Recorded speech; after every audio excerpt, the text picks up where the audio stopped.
Sorry for the early hour. We're living in the most momentous and dangerous of times. I do not need to describe the grave nature of the threats that we face or the devastating consequences that we will have to endure if those threats would come to pass, because the question is no longer whether Europe's security is threatened in a very real way, or whether Europe should shoulder more of its responsibility for its own security. In truth, we have long known the answers to those questions. The real question in front of us is whether Europe is prepared to act as decisively as the situation dictates, and whether Europe is ready and able to act with speed and with the ambition that is needed. In the various meetings in the last few weeks, most recently 2 days ago in London, the answer from European capitals has been as resounding as it is clear. We are in an era of rearmament, and Europe is ready to massively boost its defence spending, both to respond to the short-term urgency to act and to support Ukraine, but also to address the long-term need to take on more responsibility for our own European security. And this is why today I have written a letter to the leaders ahead of Thursday's European Council. This is why we are here together today. I have outlined in this letter to the leaders the Rearm Europe plan.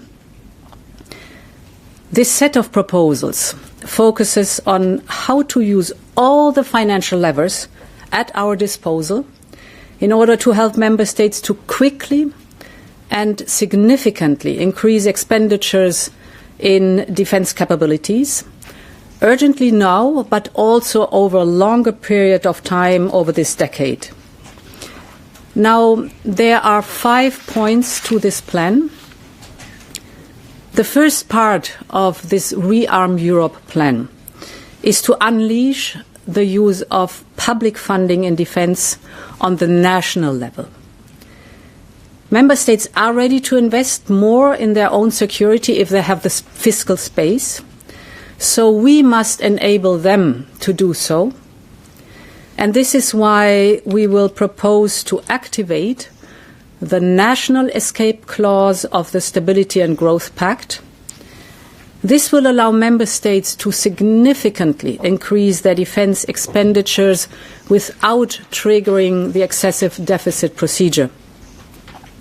So if member states would increase their defence spending by 1.5% of GDP on average, this could create fiscal space of close to 650 billion euros over a period of 4 years. The second proposal will be a new instrument. It will provide 150 billion euros of loans to member states for defence investment.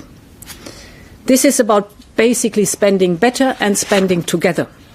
And we're talking about pan-European capabilities domains like, for example, air and missile defence, the artillery systems, missiles and ammunition, drones and anti-drone systems, but also to address other needs from cyber to military mobility, for example.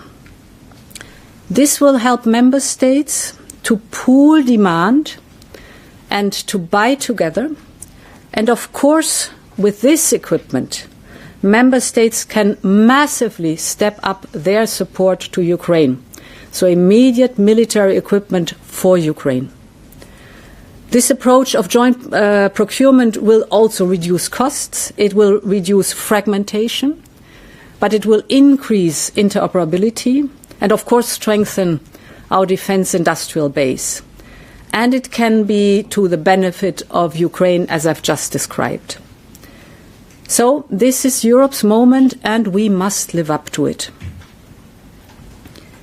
The third point is using the power of the EU budget. And there's a lot we can do in this domain in the short term to direct more funds towards defense-related investments. And this is why I can announce that we will propose additional possibilities and incentives for member states, that they will decide if they want to use cohesion policy programs to increase defense spending. Now, the last two areas of action aim at mobilizing private capital by accelerating the savings and investment union and, of course, through the European Investment Bank. So to conclude, Europe is ready to assume its responsibilities. Rearm Europe could mobilize close to 800 billion euros of defense expenditures for a safe and resilient Europe. We will, of course, continue working closely with our partners in NATO. This is a moment for Europe, and we are ready to step up. Thank you very much. Madam President. Thank you. No questions today. No questions today. There will be later on.